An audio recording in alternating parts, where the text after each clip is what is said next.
Hello everyone, সবাইকে happy Saraswati পুজো।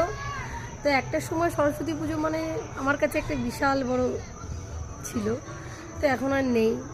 বিয়ে হয়ে গেছে, ছেলে হয়ে গেছে, নিজেকে যেমন একটা বয়স্ক মনে হচ্ছে, মানে বুড়ো হয়ে গেছি। বুড়ো না, সরি, বুড়ি হয়ে গেছি।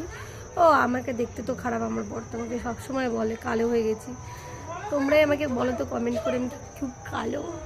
প্লিজ বলো, কালো হয়েছে তো কী হয়েছে? মনটা কচি থাকার দরকার, মনে অনেক আনন্দ থাকার দরকার।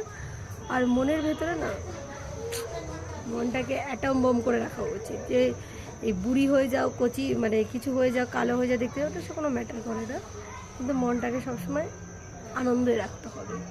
তো যাই হোক, সবাইকে হ্যাপি সরস্বতী পুজো। অনেক ভাট বকে ফেলেছি, তোমরা কিছু মনে করো না, আর মনের ভেতরে নিয়েও না, ওটা কোনো বড় কথা না। দ্বিতীয় কথা হলো, একটা সময় পুজো মানে বহুত কিছু ছিল, আর একটা সময় এখন মনে হচ্ছে পুজো মানে ছেলেকে খাওয়াতে হবে, ঘুম থেকে উঠতে হবে, এই কাজ করতে হবে, এই কাজ করতে হবে, পুজো দিতে হবে, ছেলেকে খাওয়াতে হবে, হাগু করাতে হবে, স্নান করাতে হবে। জন্মের যত রাজ্যের কাজ এই সংসারে হবে, ঠিক আছে? সংসারের বাইরে আর কোনো কাজ থাকে না। হাত পা নিয়ে উড়ুল পাখির মতন শুধু ঘুরে ঘুরে বেড়াবো।